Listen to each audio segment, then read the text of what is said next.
Kia ora koutou. Welcome everyone. My name is Stanley Frielick and I'm a lecturer at the Auckland University of Technology, AUT, in the Faculty of Māori and Indigenous Development. And it's a pleasure to be able to contribute to this special track on the Santiago School of Cognition at the LINC 2021 conference.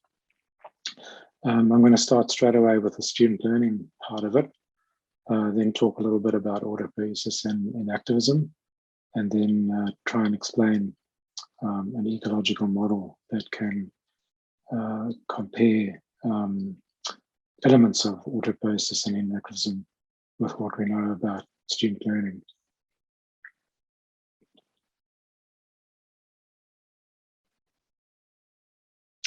So we'll start with student learning research in the 80s and 90s, where different researchers from different countries, Sweden, Europe, the UK, Australia, and so on, independently came up with the idea of the deep approach and the service approach to student learning.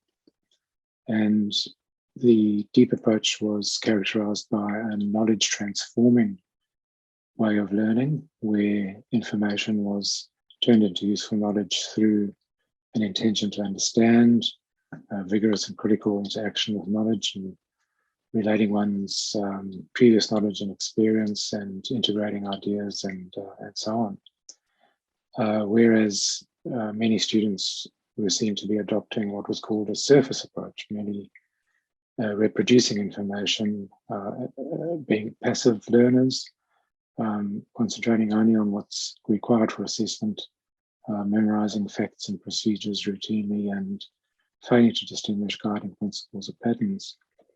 And it seems still, although it's some 20 years after this research, that it's still very relevant, especially for design education, where ideally we'd like to see students taking a deep approach, inquiring into their practice, researching, and so on. Whereas what we don't really want to see in higher education is the surface approach. And over the course of the 80s and the 90s, researchers like Paul Ramsden, Tryggve Prosser, Ferenc Martin in Sweden, and John Viggs in Australia developed these models of the interrelationships between different components of learning and teaching, and the approach and the outcome as either being deep or surface. And you can see what's common to all of these models is some kind of relational perspective where there are different variables that have a different influence on the learning outcomes, and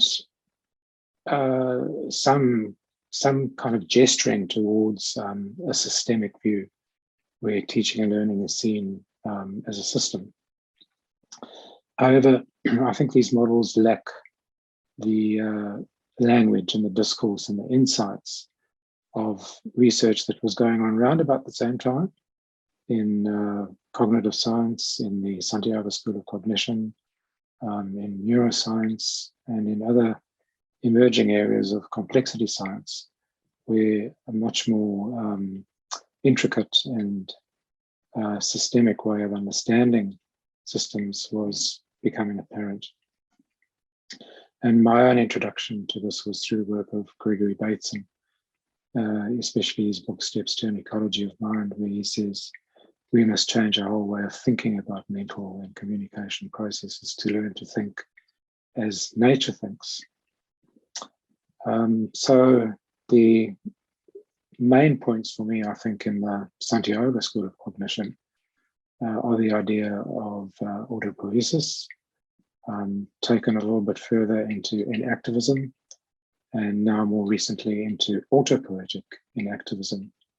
So in autopoiesis, we have the idea from Mozzarella and Varela as being living systems as being biological and self-organizing autonomous networks. Varela took that a little bit further and worked with colleagues in the embodied mind where enactivism was an ecological epistemology where individual mind is an emergent property of interactions between organism and environment. So cognition was not passive representation of the pre-existing world out there, but the ongoing bringing forth or enactment of the world through the biological processes of living. And more recently, Deleuze has brought the two together with the definition of cognition as being spatial, temporal, and extended self-organizing activity of situated embodied cognitive systems, where cognition is embodied, embedded, dynamic, non-representationalist, non-linear interaction between a system and its environment. And the question is really, how do we apply these principles from autopoiesis and enactivism in relation to learning and teaching? And I've isolated some principles here. And going back to those original models, as I said, they all gesture in the direction of a complex relationship, but they don't use the language of autopoiesis and enactivism. So learning and teaching can't be understood monologically. There isn't a direct causal, linear, fixable relationship amongst the various components as we saw in those models. Rather, all the contributing factors in any teaching and learning system are intricately, ecologically, and complexly related.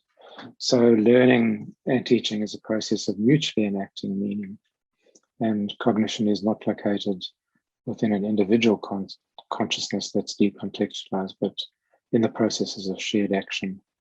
And knowledge is not separate from the world, but embedded within a series of interrelated systems.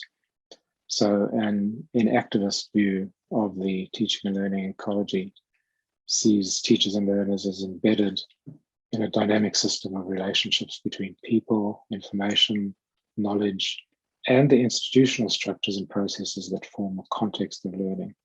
The system acts to generate knowledge by transforming information into understanding. So, as I said, these models pointed in the right direction, but once we start applying the principles of autopoiesis and enactivism, a really good metaphor is the biological and ecological understanding of the teaching and learning system, where information is turned into recycled information or useful knowledge according to that deep surface approach, then much like the ways in which sunlight is transformed in photosynthesis in a biological system. So a way of now mapping the complexity of the teaching and learning system through an ecological model looks something like this.